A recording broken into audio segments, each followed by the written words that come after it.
At this point, normally we've heard from a couple of players. One of the managers has normally come out. Everyone's still in their dressing rooms. They're locked away.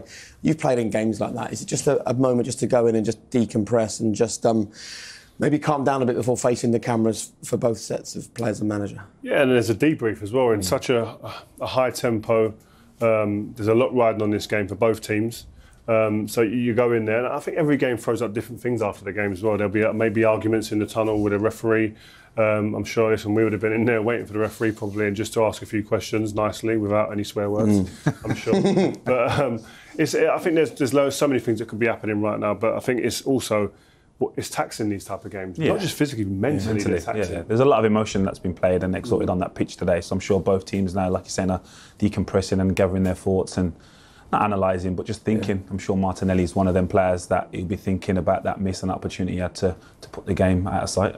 A miss we'll take a look at in a minute. And look, I see people get frustrated with this because we sit here and say we don't want to talk about VAR and then we proceed to talk about VAR. But we are here to simply reflect what the football fans are talking about, the conversations they're having. Hello. And the truth is, the conversations the Arsenal fans leave here is not just about VAR, but it's about the constant inconsistency of VAR. You know, booing the referee off at the end, chanting 2-1 to the referee. So I think we should just go through these incidents. And look, we want to talk about the football, but we do need to talk about this. Let's first of all go to the Man City penalty. So they're 1-0 down at this point, and then this happens. I'd love to hear from both of you on this because it, like the first incident, it has totally split opinion. Yeah, the opportunity to get in is what we spoke about before, but then when he creates it, I think it's a penalty. But I also think Arsenal's is a penalty. Like you said, it's the inconsistencies of not allowing the referee to make the decision. The fact that you're allowing him to go and check this and not check the first one, I think that is where the frustration is. If you're asking him to do the same or have the same outcomes for both opportunities, I don't think people are as frustrated. Yes, you may not agree with the decisions, but you're allowing him to come to the same conclusion with the same process. But when the process is different, it's just frustrating. At the end of the day, you pull someone's shirt anywhere else on the pitch, it's a penalty. Yeah. Simple as that. So it's a penalty. There's no. I don't think there's any other way to look at that. Anywhere else on the pitch, whether you dive or you don't dive, which Bernardo Silva did do just to get Let's talk about the dive then, because that's the frustration. Exaggerated fall, I'm going to say. Exaggerated fall. It's the exaggerated fall. But before that, he makes Xhaka's feet have to work, and they don't work quick enough. Yeah. And then obviously there's desperation in Xhaka's mind then to resort to having to pull the shirt. But then if he doesn't dive, maybe we don't get the opportunity to go to VAR. Because the decision maybe doesn't get made. Well, I think if he stays on his feet, the game just goes on, doesn't it? Yeah, maybe, and then we don't get VAR and you don't get the penalty. So if I'm in a blue shirt, I'm in the blue camp, I am saying, make an exaggerated... Welcome to the blue side. No. Don't tell me. You see what I'm saying? See what happens when they try and take a yard, they take a mile. Do you know what I mean? But no, I don't like diving. You don't want people to dive, but sometimes if you don't, the rules are that if you don't, you get punished. Yeah. Well, what are you telling the player if you're the manager and you see that situation? Go down. You go down. You have to go down there. Which we all hate, but he doesn't look get what happens. Look at he the doesn't end get the result. VAR decision, the ability to have VAR look at it if he doesn't go down because the game just continues. And I think, listen, he does enough there to cause panic in Xhaka. And I don't think the Arsenal fans, when they see that, can really complain. Hello, Peter Walton. Happy New Year to everybody. Yeah, you look like you enjoyed that one. Look, Peter, there is a real issue here and we can't skirt around it anymore. We can't sit here and say that VAR did OK and the referee did OK. We have to get some leadership with VAR. We have to solve the inconsistency, whether it's Spurs-Liverpool the other day, whether it's here today, two incidents that you could argue need to be looked at. One of them is, one of them isn't. How can you make a case for it? Lead us, Pete. Well, let me lead you. First of all, I think there's two distinguishing factors on both the penalty ones. One is we could all see a clear evidence and therefore Stuart Atwell was advised to have another look. And the other one is a very subjective, forensically analysed decision. So if I just want to pair it away, in terms of the inconsistency, yes, there has been inconsistency with VAR at the moment. We have seen it in previous weeks and a little bit on today's game also. But really, when you analyse those decisions, that decision there for the Manchester City penalty kick probably wouldn't have been given had Xhaka not pulled his shirt. The shirt pull is the clear evidence required from the VAR to say to Stuart Atwell, there's a foul here, Mr. Referee, perhaps you want to go and have a look at it. And he does go and have a look at it. What you have to remember, of course, is it's not the VAR making the decision, it's the referee. He has a second look at it. Yes, he's under pressure, of course he is. He's only gone over there because there's a clear and obvious error in the mind of the VAR. But the decision was, I don't think I don't think VAR would have intervened had Xhaka just put his foot across Bernard Silva and Silva's took the dive across it. I don't think he would have interfered. The reason he does interfere is because he can then show Stuart Atwell and look at the shirt pull, Stu. That's your clear evidence. If Bernardo Silva doesn't dive, does it go to VAR? No. Just with the shirt pull? Well, I don't think it would have been, because I don't think the shirt pull alone is enough to put him down. The dive, the exaggerated dive, is showing the VAR that there's enough there to put him down. Peter, you've just said that's the reason why he went there. So if it's not enough, but it's the reason why he's gone to VAR, how can that? It's the reason. The reason is the totality of it. As I said, I don't think it'd have gone if it had just been the knee on knee. But having the shirt pull there that is clear, nothing to do with football. That's not a challenge. It's a shirt pull. He's saying to Stuart, you better go and have a look at this, because the totality of that challenge may well be a foul. Your decision, Mr. Referee. I'm confused. Yeah. Don't be confused. More so now. Don't be confused, because that's the evidence they require. If you then layer on the first one that we looked at in the first half, was it a penalty kick or not? You can argue it's a penalty kick, and I'm not going to sit here and say it wasn't a penalty kick. But my argument is that you have to slow it down, forensically analyse it to come to the minute detail that Ramsdale may have got the player rather than... Peter, the problem is the referee on the field of play didn't give either. So the only way to give the penalty to Manchester City is by slowing it down and taking a look at it. So why not just let the referee see this angle here and make a decision? And make a decision on this. Yeah. And then no one can complain, because they say, look, he might look at that and go, well, actually, I think he just gets a bit of the ball. Or he might look at it and go, clearly takes the player's foot. Yeah, and I take your point about the inconsistency of VAR coming in, and I can't sort of go against that. What I will say is that we don't referee the game in a slow motion. The slow motion is just used to show contact. And then if you layer on what the Premier League said at the start of the season, contact alone is not enough to give a foul in the area for a penalty kick. So that may well have played a part in the VAR's perception. Pete, we've slowed that one down there that Ederson makes a tackle. We see that there's contact with the foot of the player before the ball. So that surely means it's a penalty, no? I'm not going to argue with that, because when you slow it down and you look at it in a forensic way, there's a case there for a penalty kick. Absolutely right. But the point is, VAR has always been implemented to show everybody that it's a clear and obvious error. And really, are we having the game now played in minutiae detail that we have to go to that? Whereas if you look at the first one, you don't have to slow that down at all, and the person sitting in row Z can see the shirt pull. You try going into the Arsenal dressing room now and explaining that to them. Well, yeah, but they've signed up for it, Rio, because... They didn't sign up for it, they've been told they're going to do it. We all know what VAR was brought in for. It wasn't brought in to look at every minutiae detail. It was brought in for the hand of God. And the Xhaka one is the shirt pull. But I will admit though, at the moment VAR is a little bit inconsistent with the way they come in. Yeah. I think the best thing is to leave it alone, let the on-field referee make the decision. Yeah, and I agree with Jake's point. I've totally in that you can't have, we'll look at one and we won't look at the other. Because in a change room, there's no way of justifying that for any player when you're in that battle out there. We'll look at that one for them, but we won't look at that one for you. You're just feeling hard done by at every single junction. I agree with that comment, and that's why I'm not really sitting here trying to justify the decisions or what. I'm just trying to outline the subtle difference between the two today. I do think there's an inconsistent application of VAR at the moment. Thanks, Pete. We're not even Arsenal fans though, and we're sitting here feeling so frustrated about it. We're not arguing about the decisions though, we were arguing about the procedure, the implementation, the process of it all, and as I said, that two fouls in the same place on the pitch, two different outcomes because the processes have been different. That's the frustration. And it's hard for Pete. It must be hard for him as well to even sit there and explain that to us, as hard as it is there. Then to implement the rules as well must be even more difficult. And the real frustration, right, is that this works in other sports, it works in other leagues. The technology is okay. All the technologies is additional information. But it feels like what is being let down by the human element of it. So I remember having these kind of frustrations in the Euros or the World Cup. It worked then. So why did it work though? Because the referee was told, go to the monitor, have a look at it, then make your decision. Maybe there's a cultural issue among the PGMOL that just some sort of leadership, someone needs to change. I don't know.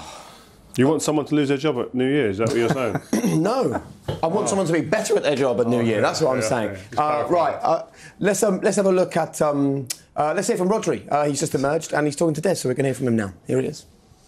A deep breath there, Roger. How did you snatch that at the death? That was a hugely dramatic finish. Yeah, was this kind of games that always you have 2 or 3 in the season.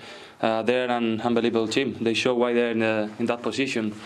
The way they grow with Mikel is huge, is massive, and we knew it. We know also that they rest more than us. They have 6 years to prepare. We have 3 games in 1 week with troubles. It's tough sometimes. So when you don't have the physicality, maybe you have to play a little bit more easy, and I think we struggled a little bit in the first half. I think the second half we controlled it a little bit more and we could do more our game, but sometimes it's like this. The other team also plays. They're in the stadium, they press a lot, and of course they did a great game, but fortunately we saw our personality, our champion personality, so we want to go again. Yeah, you can. I scored that goal. I didn't know even what we're doing there with Laporte also. Like, it was crazy, but yeah, 3 more points. They're vital for us. A few controversial moments in the game. What do you make of the second half penalty, the Xhaka and Bernardo? I have no doubt about penalty. First of all, I have doubt in the first action. I didn't know he wasn't off the contact, but I closed the screen. And yeah, for me, it's a clear penalty. And in the first half, then, could it have been the other way with which one? With Odegaard Martinelli. and Ederson? No, which one? No, Odegaard. Odegaard, yeah. And Emerson. Honestly, I don't know, because I didn't watch that in the screen like the second one. So honestly, I don't know. But he pressed the advantage. We've talked about them enough anyway. Those incidents. He's so central to the way Manchester City want to play, isn't he? Oh, massively.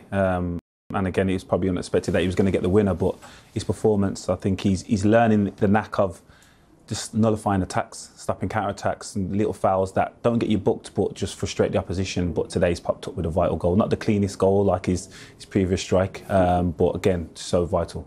Big fan, you? Yeah, huge fan. I'm talking it as a centre-back. Yeah. Looking at it, how I'd like a player in front of me to be able to play and shield and stop balls into the front men that I'm marking. He makes defenders, I believe, look better and more comfortable because he stops balls coming in. He stops it all at source, allows defenders to do other jobs rather than having to just focus on going tight to people, because his positioning is fantastic. His ball retention is superb, and we've seen in the last couple of weeks he's come up with some very good goals. Pep, what a finish. What a turnaround. What does that say about your players today? Yeah, congratulations. They were better.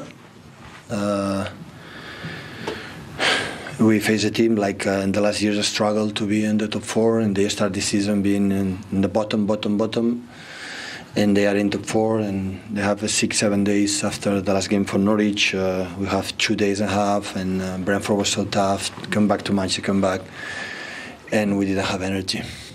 That's why we try to put one more player in the middle to have more control and more passes, because we know in the transitions with Saka, Martinelli, contact with Lacazette, physicality they have should be difficult, and it was difficult because we didn't have energy. So we tried.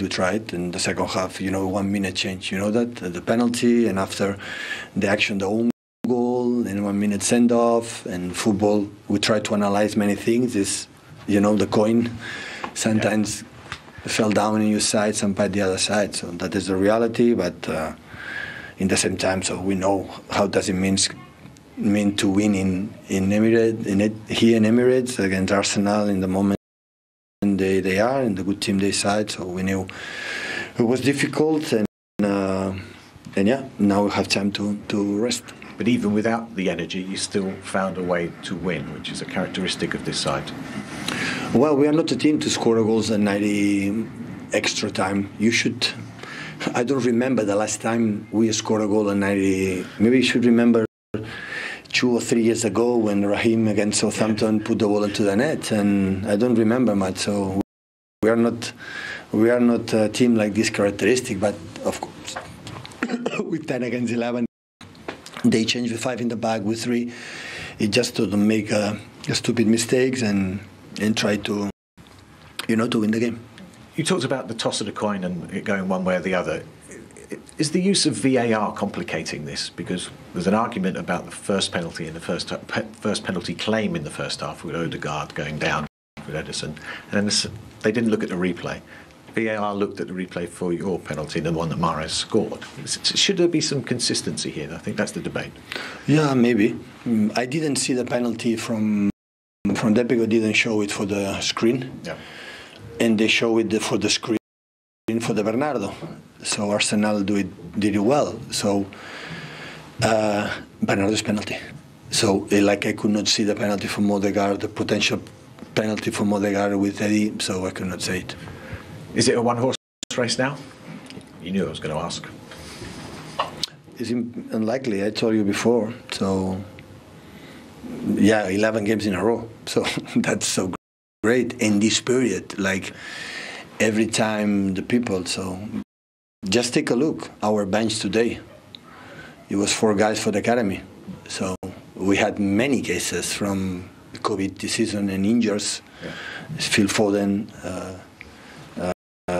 Kyle today was the first day, Roddy the first day since the last COVID time. So, and in this period today we were incredibly tired. So mental physicality, and they were better. So Arsenal was better today. But football, it's happened, you know, in that situation. So sometimes, you know, come in our side. Thank you, Pep. You're very welcome. Good work. Then you had it ripped away right at the end. Very frustrating, of course, with the end result, but also very proud of the performance of the players. In terms of the performance, particularly in the first half, of course. Yeah, but I also said that just now, you know, when you end up the game playing with 10 players against this City team, and you don't concede a lot of chances also, I think the overall performance has been very good of the players. We have to talk about the 2 penalties. One wasn't given, one was reviewed, one wasn't. So it's a very confusing picture. What do you make of it? Yeah, confusing is the right word. We are looking for consistency there, I think. For me, the Odegaard moment is a clear penalty. But if there is any consistency there, you would say, okay, bring the referee also over to check. That didn't happen. And with the City penalty, that happened, and still I thought it was quite soft, but okay, it happened. We took the game again after that because we had the opportunity directly to score, of course, with Martinelli, but it all changed, of course, with the red card. And the red card we need to talk about. Yeah. Is that a player's responsibility to control himself in that situation, not get the yellow? Yeah, of course, when you have already a yellow card, you have to control your emotions and be smart.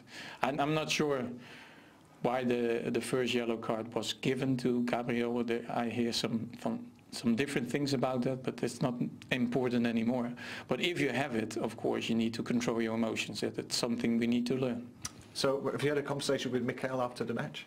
Yes, I did. And of course, he's got the same feelings. You know, he's very frustrated after a performance like this, and you see the development of the team. If you look at the start of the season and where we are now, and I said it before the game to you also, are you able to compete with one of the best teams in the world? And we were, you know, we were able to compete. Not only that, we also showed a lot of gut and played the game that we wanted, especially in the first half.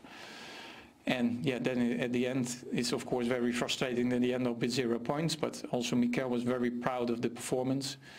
And at the same time frustrated. And probably some damage to his living room because he'd have been jumping around. Yeah, I hope his insurance is the right one.